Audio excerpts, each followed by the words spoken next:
coming out today. Today we're of course talking about performance anxiety particular to audition situations. And the reason I give that stipulation is that just as you're in the practice room, you're working really hard, you're practicing as hard as you can, everything is sounding great, and then you walk onto stage, it's not going to be the same as in the practice room. You have to get used to and acclimated to what performing is in addition to practicing, and auditions are similar to that. Auditions are different from performing. There's not a bunch of people there. Normally there's 1, 3 maybe. They're not clapping for you ever. It's a very different experience, and it puts on a whole different set of nerves. So that's what we're going to discuss today. The excerpts I chose to play for you, I selected specifically because they have given me performance anxiety in the past. So it was many of, not all of, because that would take a long time. There's a lot of really hard repertoire out there. But these were excerpts that have given me trouble in the past because of nerves, different anxieties mentally and physically. And so I selected those to bring today, and we'll talk about what I did in them specifically later to overcome some of those nerves. So first of all, performance anxiety as a scientific entity.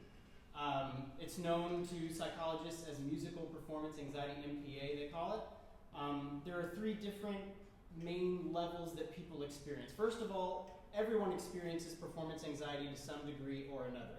How it affects them is very, very different from person to person, but everyone does experience nerves. So the idea of getting over your nerves is really, it's a more complicated process than just saying, oh, okay, I won't be nervous. So the first level that many experience is just a moderate level, minimal symptoms.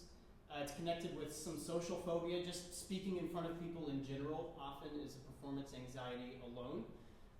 But it doesn't necessarily detract from being able to talk in front of people at this level. The next level is debilitating, and that's when it affects the performance negatively. Perhaps when playing a soft snare drum roll, you're so shaky that you can't possibly keep your snare drum roll steady. Things like that. That's a more intense and often more common version of performance anxiety that people experience. And then there's the performance boost level, in which the energy is channeled in such a way as to actually make the performance better, more energetic, more exciting. And many people experience this as well, especially very seasoned performers get in front of an audience, they're used to being nervous, and therefore they're able to focus that into a more exciting thing rather than have it detract from the performance.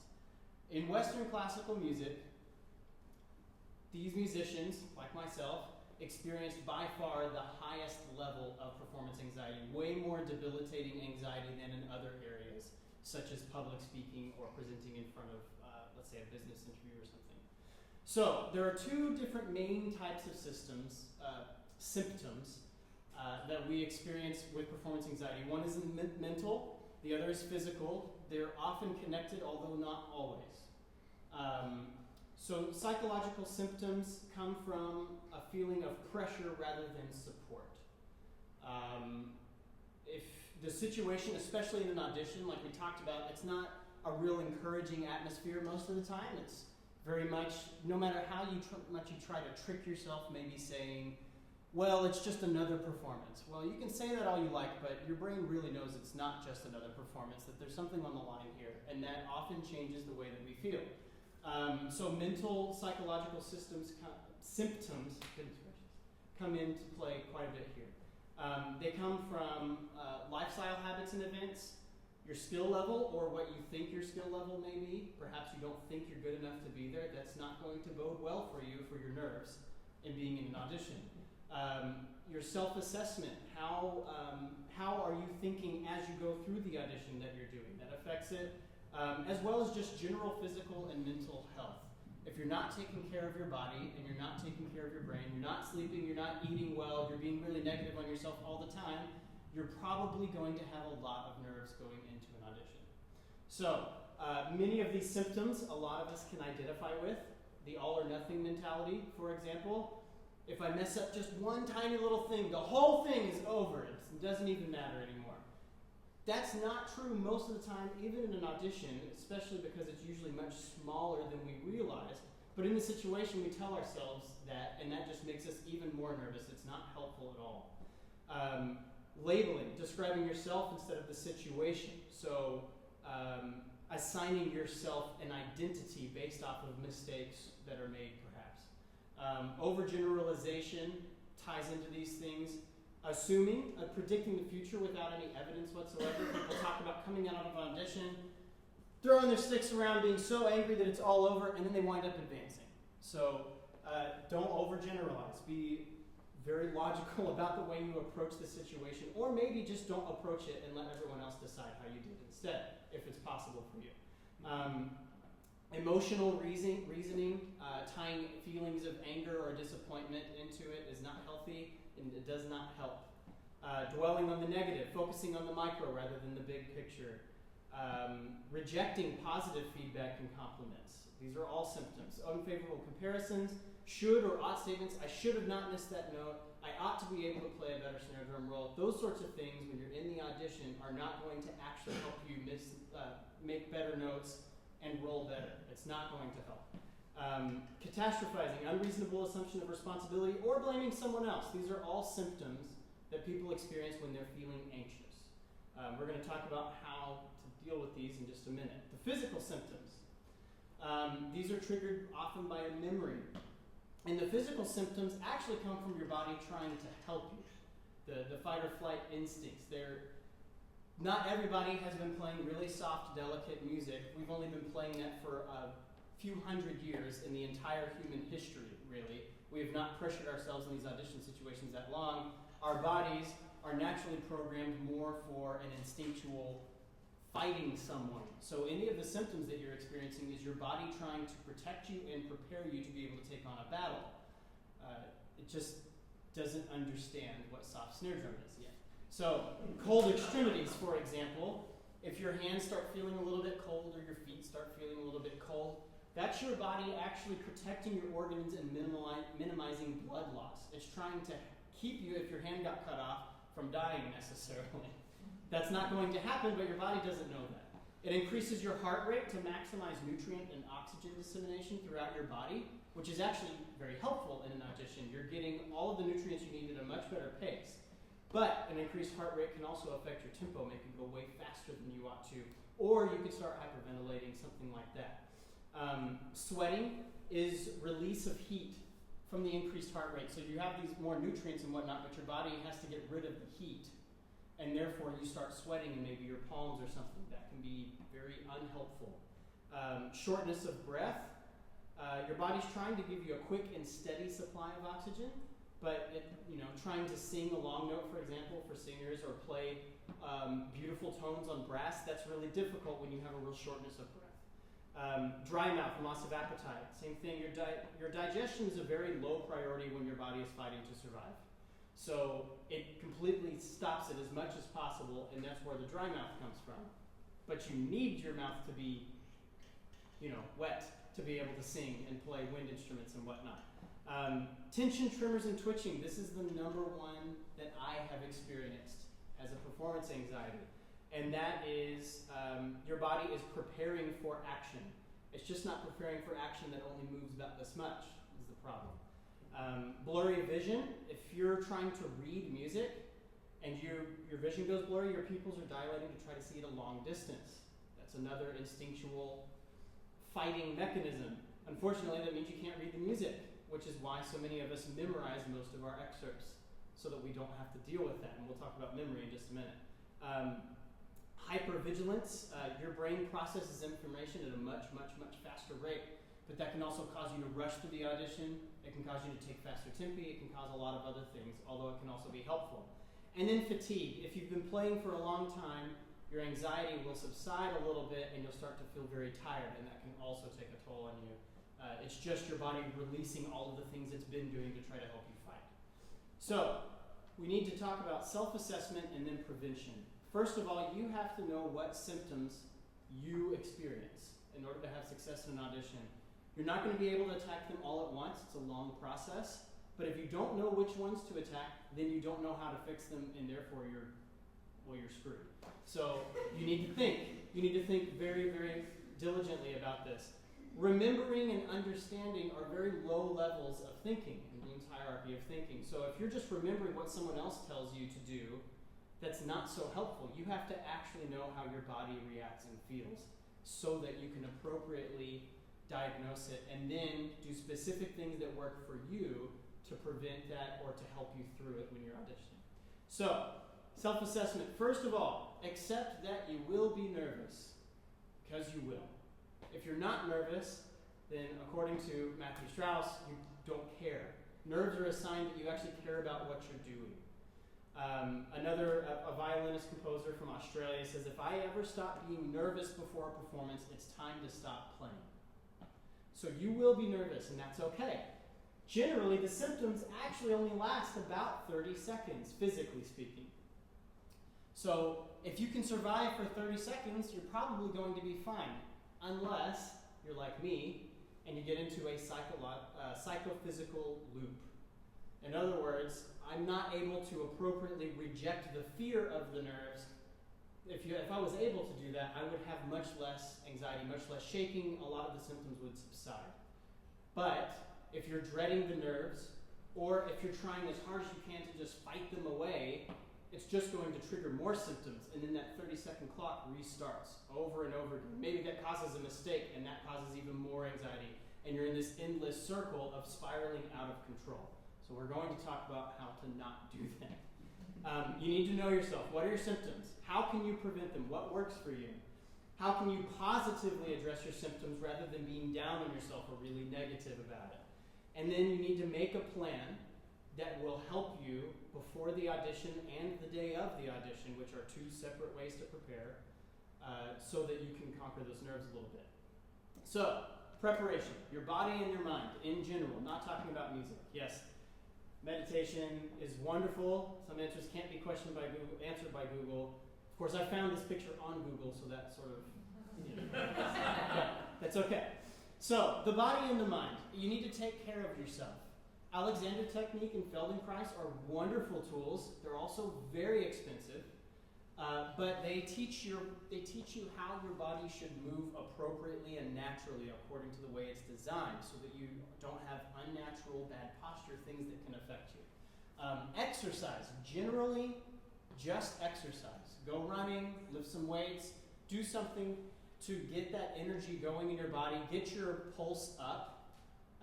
That's really, really important. That actually detracts from the surge of nerves that hits you right when you step onto the stage or into the audition room. A lot of people actually try to play or sing right after exercising because their heart rate is up. It's similar symptoms. They're a little bit shaky maybe, and then they try to play to see what it's going to feel like in the room. That can also be helpful. Nutrition, eat well. Don't eat a bunch of grease and fatty foods and things that are going to make you feel terrible. Don't drink a lot. Don't drink a lot of coffee that makes you shaky and caffeinated.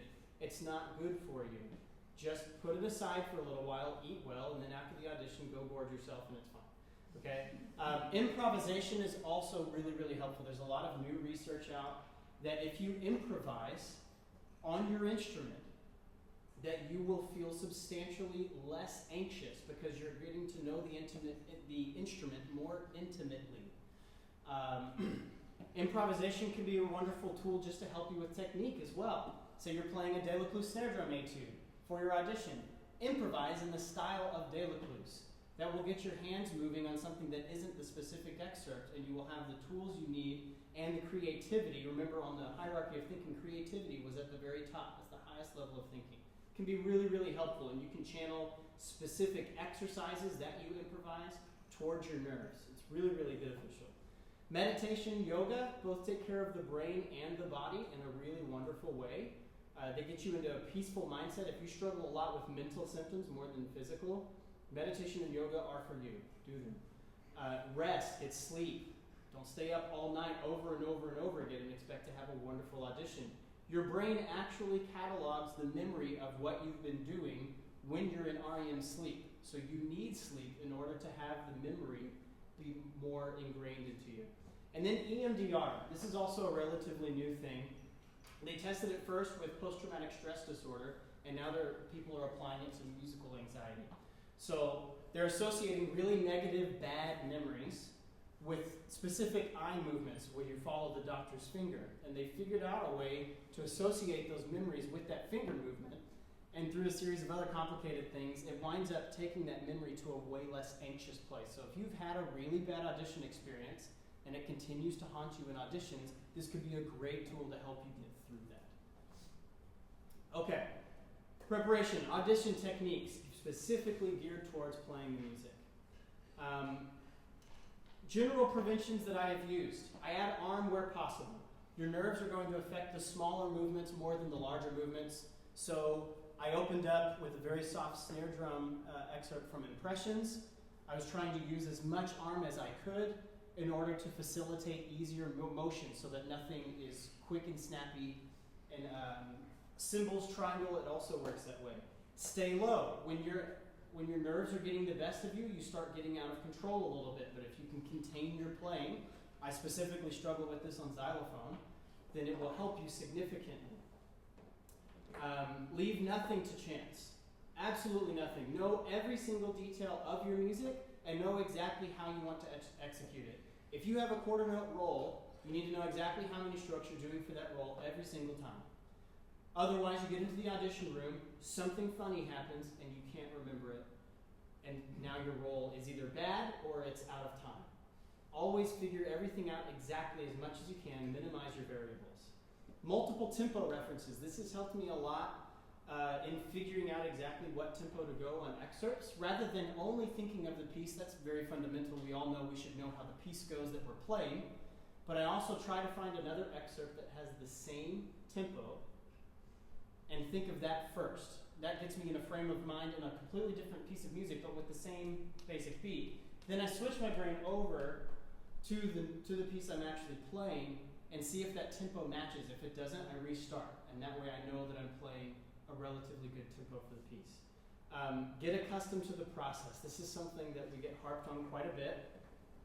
You need to take a lot of auditions to get used to what it's like to take auditions. There's no other way. Even mock auditions can't help you know what auditioning is like until you've taken auditions. You can't be fantastic in the practice room, just absolutely amazing, step out stage for the very first time in front of an audience and expect it to go that well. You have to be used to what performing feels like. It's the same with auditions. Same with competitions. You just have to do a lot of them to understand what it feels like, and then you can diagnose yourself, do some self-assessment, and fix some things for the future. Memory. Memory loss is another big mental factor in nerves. So you have to, of course, go beyond muscle memory. Just because you can walk in the practice room and play it doesn't mean you actually have it memorized when a lot of other factors are going on. So there's a process that we go through in the percussion studio in which we start by playing the thing memorized, and then we'll play through it without actually making music on the instrument, but we'll play above it, just sort of air playing through it memorized. Then we'll put our hands behind our back and look at the instrument we're playing and play it in our head memorized, and then you close your eyes and you play it memorized that way in your head. If you can do that at tempo all the way through without stopping, then yes, you have the piece memorized. Another really good exercise to test yourself, if you're wondering if maybe you have it memorized, can you notate the music from memory? Can you write it out the way it's supposed to be? If you can do that, then you really have it memorized and you're going to be just fine. Mental run-throughs are the number one best way to get practice through your nerves. It's not just playing. Expect the unexpected. This brings us to mock auditions. Mock auditions are the number one way that we, at least in the percussion studio, prepare for competitions and auditions. We play for people as often as possible.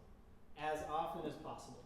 Why? Well, first of all, you're playing in front of people and it's a little different, but even if those people don't make you nervous, which the longer I've been here, the less people there are that actually make me nervous in a mock, but it allows me to go through permutations of what could happen in the audition with someone else in the room and have to play things once and not be able to go back and fix something.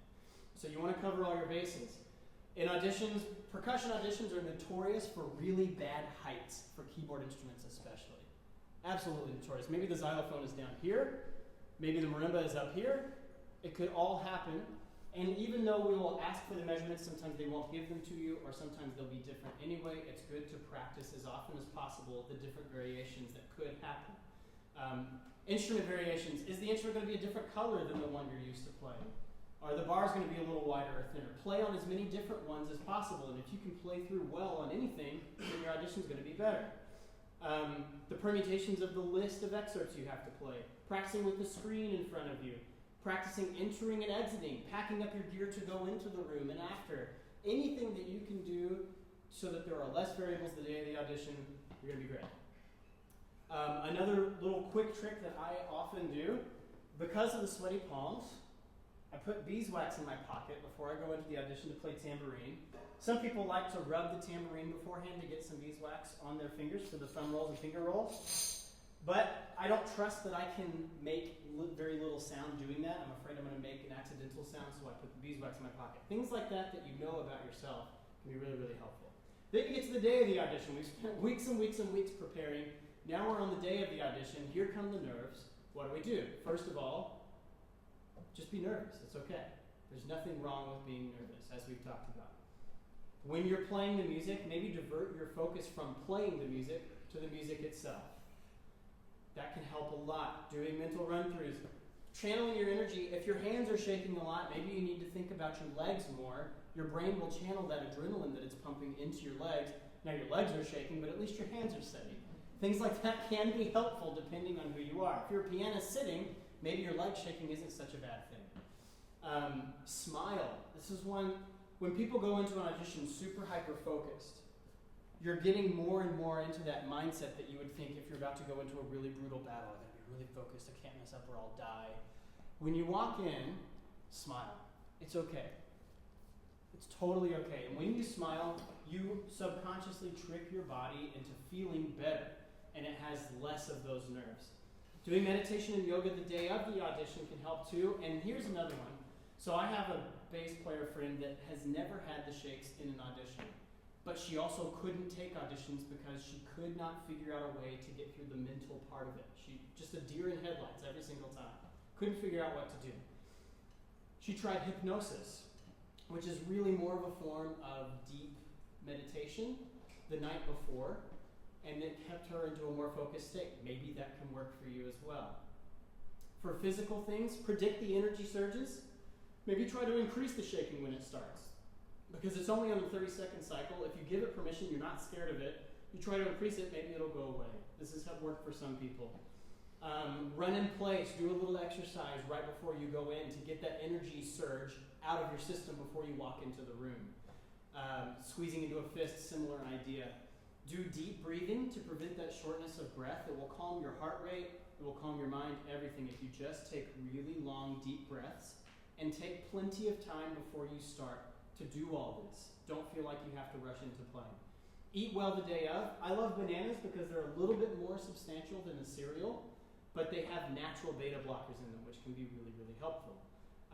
Rest well the night before, and then if none of that works for you, which I discovered for me, there is medication only for physical symptoms. It does not work for mental symptoms. However, with medication, there are some cautions. So there are many, many, many side effects. The right side of this page is a list of side effects for these two medications. There are lots of side effects. The only way you can know what sort of side effects are going to affect you is by trying it. And if you haven't tried it before the day of the audition, I would strongly recommend you not use it the day of the audition. Put that into your preparation as well. These are antidepressants, Xanax, Valium.